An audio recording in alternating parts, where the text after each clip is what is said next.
Bueno, buenas tardes con todos. Vamos a continuar estudiando la epístola que Pablo envió a la iglesia de Éfeso y que probablemente haya circulado por las iglesias de los alrededores, como estuvimos hablando hace algunas semanas. Biblia, papel y lápiz, una actitud enseñable que nos permita seguir comprendiendo más y más sobre esta epístola. Hagamos un breve repaso de lo estudiado estas últimas semanas en el capítulo 2. Estuvimos estudiando la segunda mitad del capítulo 2, más precisamente, en la que se hace un especial énfasis en dos grupos de personas. ¿Qué dos grupos de personas? Judíos y gentiles. Judíos y gentiles, correcto, un punto para el hermano Constant. Aprendimos acerca de una reconciliación de ambos grupos y de la formación de una nueva humanidad que es y está en Cristo. Entonces, acompáñenme a darle un vistazo a los versículos 11 al 16 del capítulo 2 de Efesios. Efesios 2, del 11 al 16.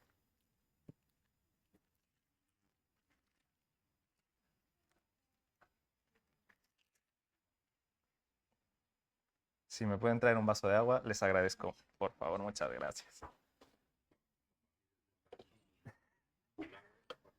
Me traeré mi botella entonces. No pasa nada. Entonces, Efesios 2, capítulo 2, versículos del 11 al 16. Vemos aquí que Pablo habla sobre la circuncisión, sobre la ciudadanía de Israel, los pactos de la promesa, hasta el versículo 12. Vemos también que habla de una lejanía entre Dios y los efesios, versículos 12 y 13. Habla sobre una pared intermedia de separación y sobre esto supo ilustrarnos nuestro hermano Costel con un ejemplo de Pablo y Trófimo las semanas anteriores. Y Pablo también habla de una enemistad entre ambos grupos. Finalmente, de una reconciliación con paz, con P mayúscula. ¿Nos acordamos ya? ¿Estamos en el contexto? Espero que sí. Todo esto lo escribe Pablo hablando sin salirse del tema principal de los tres primeros capítulos. Recuerden cuál era el tema principal de los tres primeros capítulos. Pablo habla, en la primera mitad de la epístola a los Efesios, habla acerca de la posición, de la condición en la que se encuentra el cristiano. ¿Me da alguien un par de ejemplos de en qué posición se encuentra el cristiano, según Efesios? En los lugares celestiales en Cristo Jesús. Por ejemplo. ¿Y en qué lugares se encontraba antes? Muerto Son los delitos en delitos y pecados, como hijos de ira también. ¿Vale? Y también habla en la primera parte de la epístola acerca de lo que significa estar en Cristo y cómo Cristo, Dios, lo ha planeado y cómo lo ha logrado. Pablo habla de todo esto en modo indicativo, o sea que nos da información y afirmaciones que son reales. Eso es el modo indicativo, algo que es una afirmación. No son suposiciones de Pablo, no son opiniones de Pablo, son cosas, son hechos. Así cuando lleguemos a la segunda parte de la epístola, estaremos listos para empezar a acatar órdenes y poner en práctica todo este conocimiento que estamos adquiriendo ahora mismo. Bueno, de hecho ya podemos ponerlo en práctica, pero en la segunda parte de la epístola habrá más cosas prácticas todavía. Vale, a partir de ahora vamos a ir retrocediendo en el tiempo. Esta primera parte del estudio es de retroceder en el tiempo en la Biblia. Y yo voy a preguntar cosas ahora y ustedes me van a responder. Tenemos ahí las preguntas. La primera pregunta es, ¿cuál es una diferencia física en los cuerpos de ambos grupos, judíos y gentiles? La circuncisión. La circuncisión. ¿Y por qué los judíos tenían que circuncidarse? Vamos a ir a Génesis, capítulo 17, para responder a esta pregunta. Exactamente. Génesis 17, del 9 al 14. Hasta aquí hemos retrocedido. Casi hasta el principio.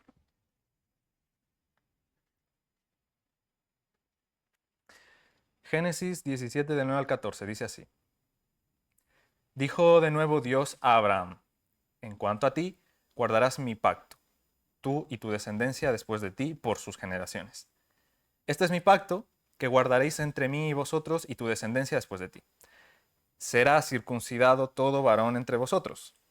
Circuncidaréis pues la carne de vuestro prepucio y será por señal del pacto entre mí y vosotros.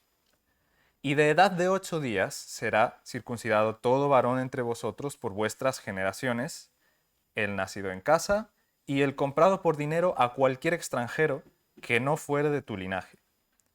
Debe ser circuncidado el nacido en tu casa y el comprado por tu dinero. Y estará mi pacto en vuestra carne por pacto perpetuo.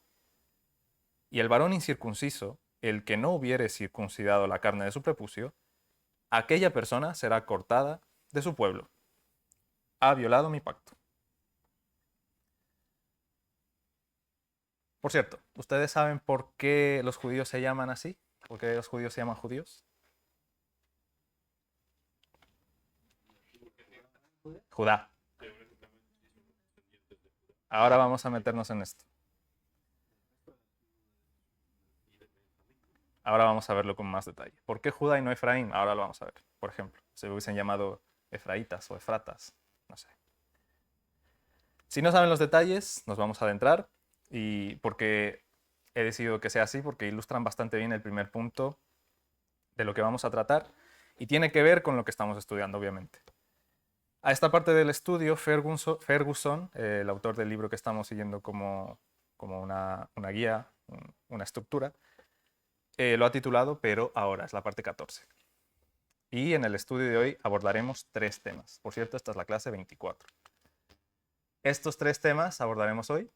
Espero que no se haga muy largo. Primer tema, división. Segundo, paz. Y tercero, predicación y acceso. Entonces, continuamos retrocediendo en el tiempo. Y como leímos hace un momento, Dios habló a Abraham sobre un pacto que él iba a cumplir.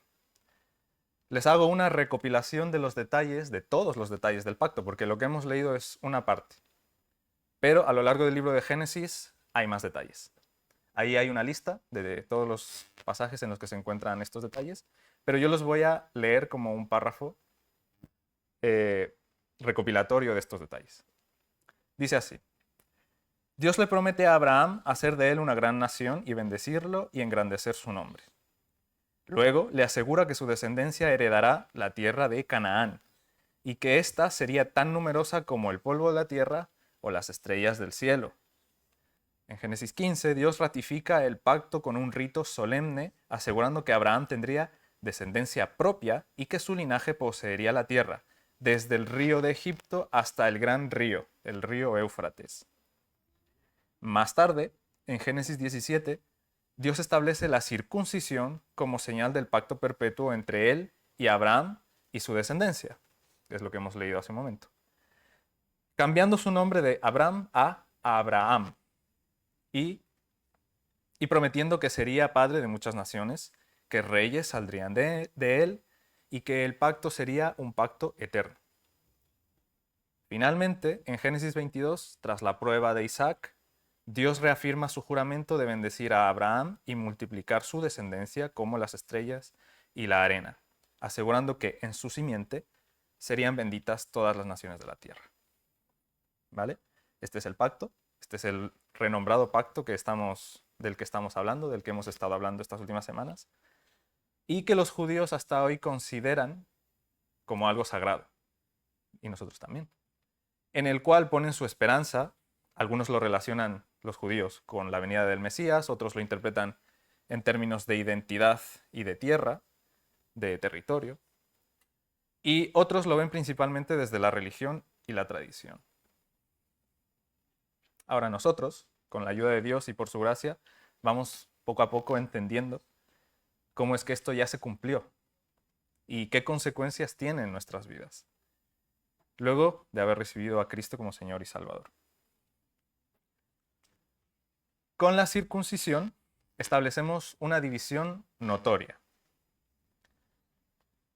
Génesis 7, del 13 al 14, dice así: Debe ser circuncidado el nacido en tu casa y el comprado por tu dinero, y estará mi pacto en vuestra carne por pacto perpetuo.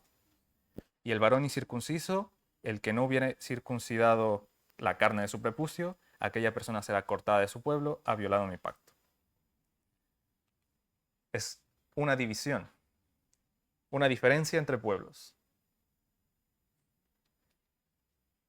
Diferenciamos a partir de Abraham entre circuncisos e incircuncisos, con esta marca física que es la circuncisión.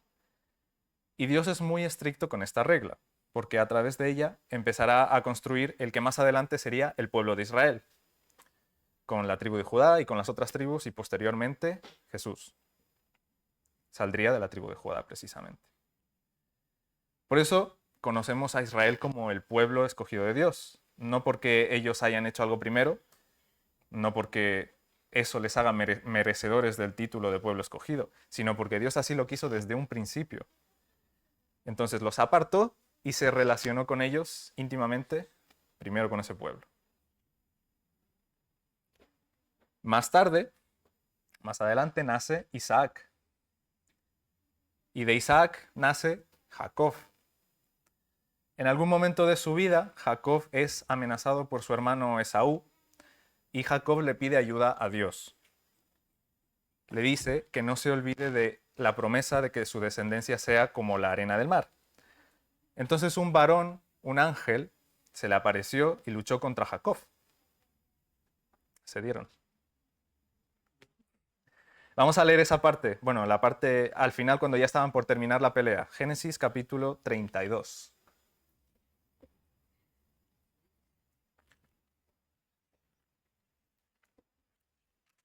Génesis 32 del 26 al 28.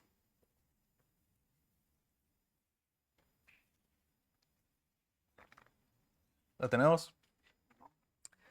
Dice así, y dijo el ángel, déjame, porque raya el alba. Y Jacob le respondió, no te dejaré si no me bendices. Y el varón le dijo, ¿cuál es tu nombre? Y él respondió, Jacob. Y el varón le dijo, no se dirá más tu nombre Jacob, sino Israel, porque has luchado con Dios y con los hombres y has vencido. Israel significa etimológicamente desde el hebreo el que lucha con Dios o Dios lucha. Y lo vemos, bueno, más adelante, en el versículo 28 lo pone. A partir de aquí, entonces, tenemos, o podemos llamar a los descendientes de Jacob como los israelitas. De los hijos de Jacob surgen las 12 tribus de Israel. Le he puesto una imagen ahí con imágenes, símbolos. Y también surge Moisés más adelante. Si damos un salto más largo en el tiempo, seguimos avanzando. Y esta vez es un salto muy grande. Llegamos a Saúl, David y Salomón, los 3 primeros reyes de Israel. Y bajo el mandato de ellos están las 12 tribus que permanecen unidas como un solo reino. Este reino es el reino de Israel. Pero si hemos leído el Antiguo Testamento, nos acordaremos y sabremos de sobra que Israel no es un pueblo precisamente estable, que siempre estaban metidos en algún lío o siempre estaban provocando líos. Salomón tuvo muchos hijos, pero destacamos ahora a uno de ellos que sería su sucesor, Roboam. Resulta que Roboam, por su decisión de no aliviar la carga económica y laboral del pueblo, provocó la ruptura, la división del reino en dos. Vamos a ver en Segunda de Crónicas.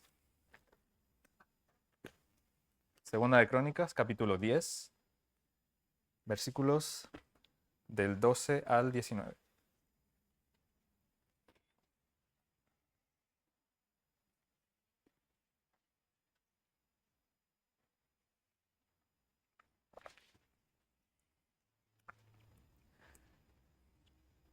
Dice así, vino pues Jeroboam era siervo de Salomón, ¿vale? Era un siervo que se rebeló contra Salomón.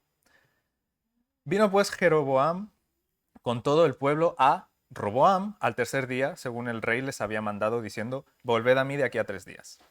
Y el rey, Roboam, les respondió ásperamente pues dejó el rey Roboam el consejo de los ancianos.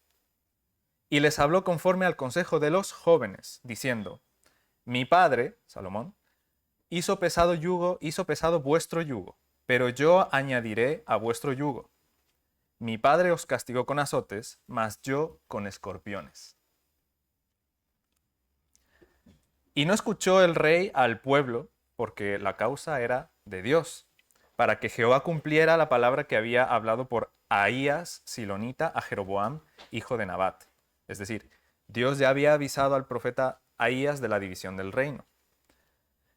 Y viendo todo Israel que el rey no les había oído, respondió el pueblo al rey, diciendo: ¿Qué parte tenemos nosotros con David? No tenemos herencia en el hijo de Isaí. Israel, cada uno a sus tiendas. David, mira ahora por tu casa. Así se fue todo Israel a sus tiendas. Mas reinó Roboam sobre los hijos de Israel que habitaban en las ciudades de Judá. Envió luego el rey Roboam a Adoram, que tenía cargo de los tributos, pero le apedrearon los hijos de Israel y murió. Entonces se apresuró el rey Roboam y subiendo en su carro huyó a Jerusalén. Jerusalén, ciudad elegida por Dios para poner en ella su nombre. Esto está en Primera de Reyes capítulo 11, versículo 36, que es algo que dice Ahías, el profeta que profetizó la división. Y termina diciendo el versículo 19: Así se apartó Israel de la casa de David hasta hoy. División. ¿Y cómo se dividieron las tribus? Ahí mismo, en Segunda de Crónicas, más adelante, capítulo 11, versículo 5 primero. Y habitó Roboam en Jerusalén y edificó ciudades para fortificar a Judá. Saltamos al versículo 12. Y en todas las ciudades puso escudos y lanzas, las fortificó pues en gran manera. Y Judá y Benjamín le estaban sujetos, dos tribus. Versículo 13. Y los sacerdotes y levitas que estaban en todo Israel se juntaron a él desde todos los lugares donde vivían, porque los levitas dejaban sus ejidos y sus posesiones y venían a Judá y a Jerusalén, pues Jeroboam y sus hijos los excluyeron del ministerio de Jehová. Judá, Benjamín y los levitas en el reino del sur. Voy a continuar leyendo el versículo 15. Esto no está en las diapositivas, creo. No está. Y él, Jeroboam, designó sus propios sacerdotes para los lugares altos y para los demonios y para los becerros que él había hecho. Tras aquellos acudieron también de todas las tribus de Israel los que habían puesto su corazón en buscar a Jehová, Dios de Israel, y vinieron a Jerusalén para ofrecer sacrificios a Jehová, el Dios de sus padres. Así fortalecieron el reino de Judá y confirmaron a Roboam, hijo de Salomón, por 3 años, porque 3 años anduvieron en el camino de David y de Salomón.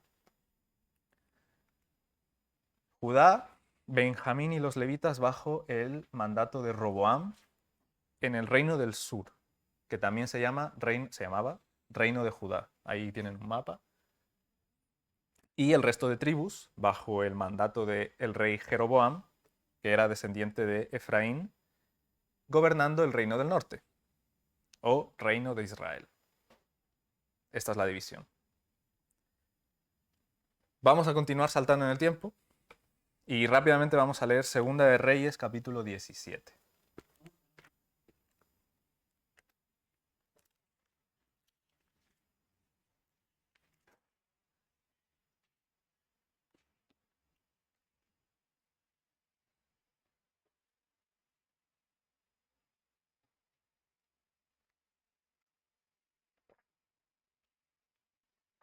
Segunda de Reyes 17, del 1 al 6. En el año 12º de Acaz, rey de Judá, el reino del sur, comenzó a reinar Oseas, hijo de Ela, en Samaria sobre Israel, el reino del norte, y reinó 9 años. E hizo lo malo ante los ojos de Jehová, aunque no como los reyes de Israel que habían sido antes de él. Contra este subió Salmansar, rey de los asirios, y Oseas fue hecho su siervo y le pagaba tributo. Mas el rey de Asiria descubrió que Oseas conspiraba, porque había enviado embajadores a So, rey de Egipto, y no pagaba tributo al rey de Asiria como lo hacía cada año, por lo que el rey de Asiria le detuvo y le aprisionó en la casa de la cárcel. Y el rey de Asiria invadió todo el país y sitió a Samaria. Samaria estaba en el norte, en el reino del norte, y estuvo sobre ella 3 años. En el año 9 de Oseas, el rey de Asiria tomó Samaria y llevó a Israel cautivo a Asiria y los puso en Jalá, en Jabor, junto al río Gozán y en las ciudades de los medos. Desde entonces, las tribus del norte son llamadas las tribus perdidas, las 10 tribus perdidas.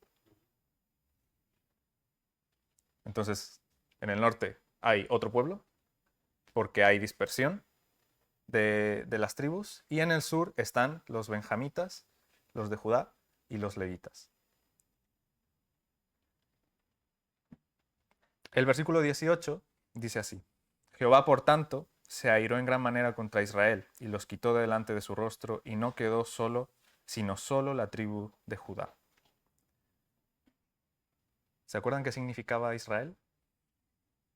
Lucha con Dios. El que lucha con Dios. Los benjamitas y los judaítas convivieron todo el tiempo como una sola tribu en el reino del sur. Por eso los englobamos a todos como la tribu de Judá, porque convivieron mucho tiempo y ya no había una diferencia entre ambas tribus. Por eso los autores los llaman solamente Judá. Los autores de Reyes y de Crónicas, digo. Por eso, después de todo esto, de toda esta historia, es que actualmente los llamamos judíos. Son judíos aquellos que siguen las tradiciones y los mandatos y las ordenanzas del que alguna vez fue el pueblo de Israel.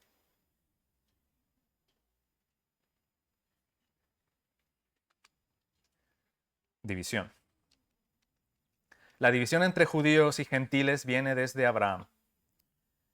Uno de los propósitos de esta división siempre fue mostrar qué intenciones tenía Dios con aquellos que obedecieran su palabra.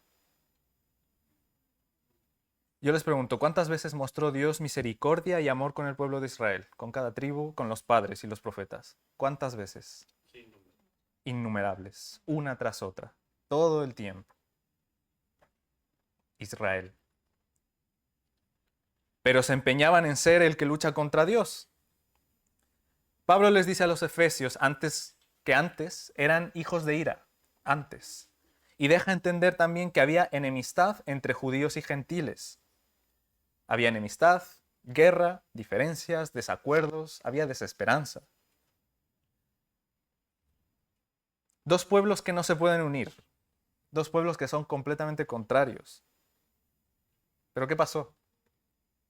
¿Qué pasó? Volvamos a leer los versículos, Efesios 2, del 14 al 16. Ahora vamos a volver a Efesios.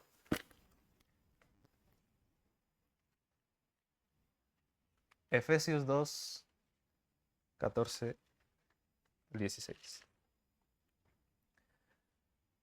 Porque Él es nuestra paz. ¿Quién?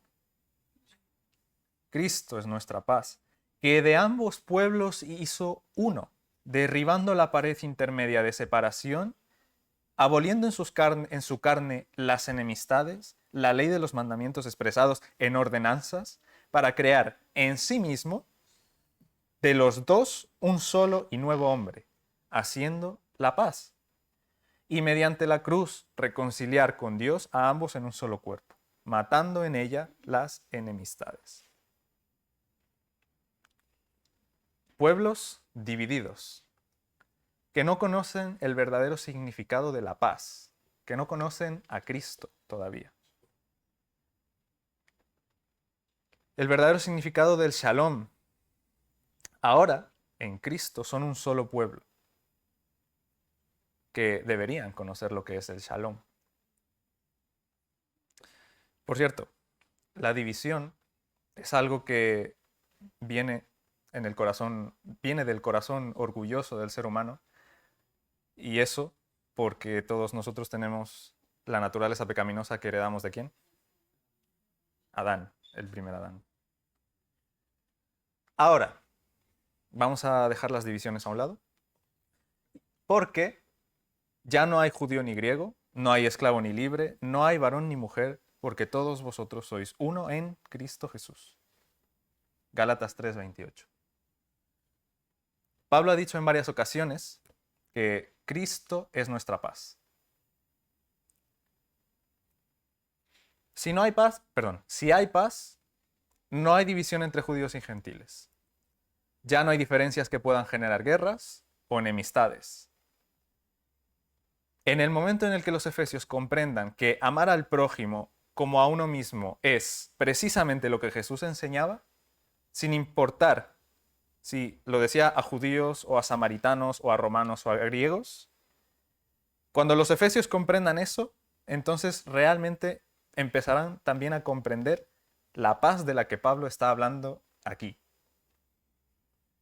Si hay paz, entonces los efesios pueden comprender que no hay ordenanzas mosaicas, o sea, de Moisés, que se interpongan entre judíos y gentiles, creando esta división. Todo ese sistema de reglas ya no aplica, como aprendimos con el hermano Costel la semana pasada. ¿Qué ley sigue vigente? ¿Se acuerdan? La ley moral de Dios. La ley moral de Dios es la que sigue vigente, no las ordenanzas. La ley moral de Dios es lo que desde un principio Dios advertía. Amarlo a Él, y eso implica obedecerle. Si hay paz, hay Cristo. Dice Pablo al principio del versículo 14 de Efesios 2, porque Él es nuestra paz. En la Reina Valera se pierde un detalle que a Ferguson, el autor del libro, del libro que estamos siguiendo, le parece importante. Entonces permítame recurrir a la versión, la Biblia de las Américas, que sí tiene este detalle. Dice así: porque Él mismo es nuestra paz, quien de ambos pueblos hizo uno, derribando la pared intermedia de separación. Él mismo es nuestra paz.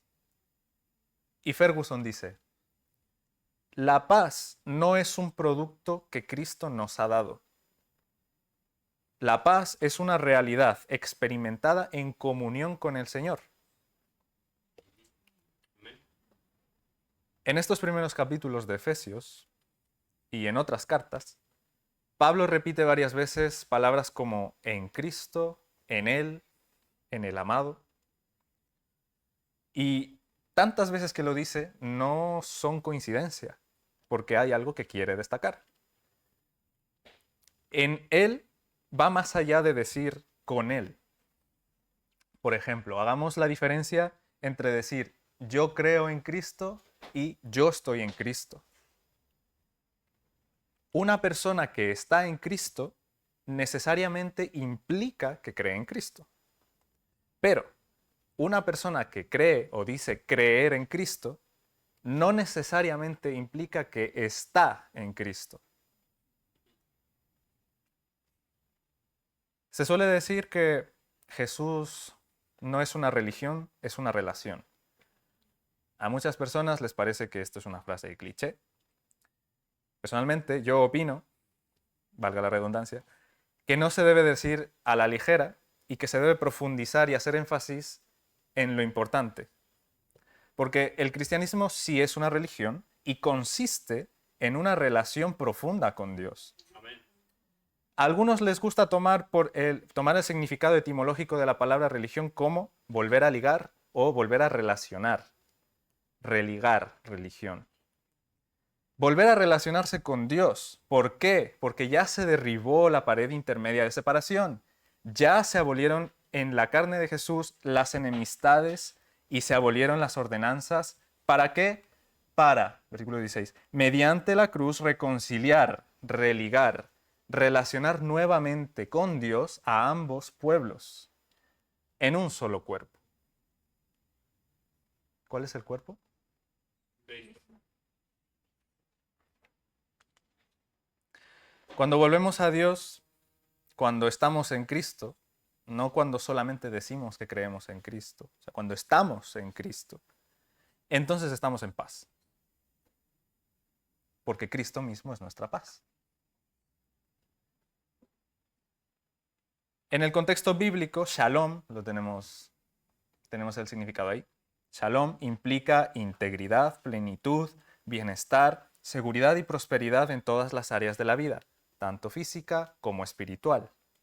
O sea, no es simplemente estar tranquilos, sentados en el sofá en silencio, relajados, o sentados a la sombra de un árbol mirando un lago bonito a una temperatura agradable. La paz no es eso de lo que acabo de decir. Eso más bien es un momento de tranquilidad, un momento efímero de tranquilidad. Pero esta paz de la que hablamos, de Shalom, es Cristo.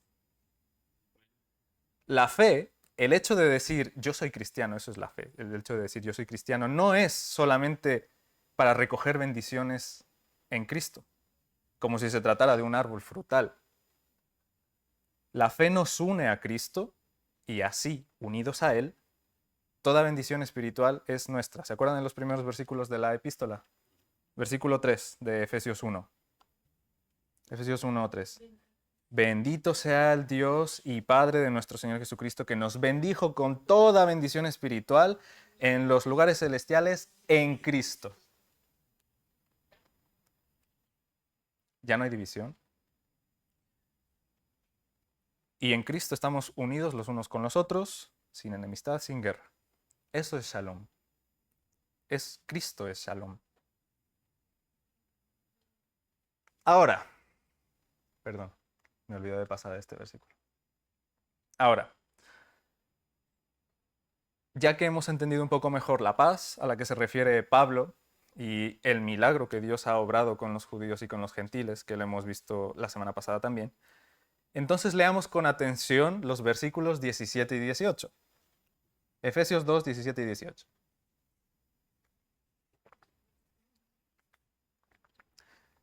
Y vino y anunció las buenas nuevas de paz a vosotros que estabais lejos y a los que estaban cerca, porque por medio de él los unos y los otros tenemos entrada por un mismo espíritu al Padre. Nuevamente enfatiza Pablo acerca de esta unión en un solo pueblo. Es importante. A ver, ¿quién vino y anunció? Según estos versículos. Cristo. ¿Qué anunció? El Evangelio de paz, las buenas nuevas de paz. ¿Quiénes estaban lejos? Ay, perdón. Los gentiles, según el versículo. ¿Quiénes estaban cerca? Los judíos. ¿Lejos de qué y cerca de qué? De los pactos. Exactamente. Del ambiente que Dios desarrolló para, a través de él, hacer su plan de salvación. De las ordenanzas, de la ciudadanía de Israel. De eso estaban lejos y de eso estaban cerca. ¿Cerca? Vamos a ver. Los gentiles estaban lejos y ya lo dejamos claro porque a partir de la circuncisión ya hay una división. Queda claro. Ahora, los judíos estaban cerca porque tenían ese privilegio de haber tenido como ancestros a aquellos que se amigaron directamente con Dios: Abraham, Isaac, Jacob, Moisés, David. Tuvieron ese privilegio de tener mandatos firmados directamente por Dios. Y estos son los que estaban cerca. Pero muchos de ellos nunca entendieron esta cercanía. Leamos Deuteronomio 4:7. Lo tenemos en la pantalla. Dice así. Es una pregunta muy buena. Porque ¿qué nación grande hay que tenga dioses tan cercanos a ellos como lo está Jehová, nuestro Dios, en todo cuanto le pedimos? ¿Supieron ustedes alguna vez de una nación a la que se le apareció su Dios en varias ocasiones? ¿O supieron alguna vez de alguna nación con profetas que nunca fallaron en sus predicciones y que además quedaron registradas? ¿O supieron alguna vez de alguna nación que, a pesar de ser la que lucha con Dios, siempre tuvo un remanente protegido por él? ¿Alguna vez algún Dios se hizo hombre y se humilló delante de los hombres para declararles su amor una vez más y de una vez por todas? y vino y anunció las buenas nuevas de paz a vosotros que estabais lejos y a los que estaban cerca. Porque por medio de él, los unos y los otros tenemos entrada por un mismo espíritu al Padre. Jesús vino a anunciar, predicar el Evangelio para todos. Todos tenían y tenemos la misma necesidad de escuchar las buenas noticias de paz. Cristo, que es nuestra paz, viene y predica la paz. Si esto es así, Él es verdaderamente un predicador en quien podamos confiar, ya que no solo practica lo que predica, sino que es lo que predica. ¿Podemos confiar en alguien que da testimonio de sí mismo? Piensen en alguno de esos que dice ser el profeta de Dios, o un profeta de Dios, de aquí, ahora en la actualidad. ¿Es confiable solo porque él o ella lo diga? Leamos cómo Jesús trató con este tema de dar testimonio de sí mismo. Vamos a Juan, Evangelio según San Juan, capítulo 5.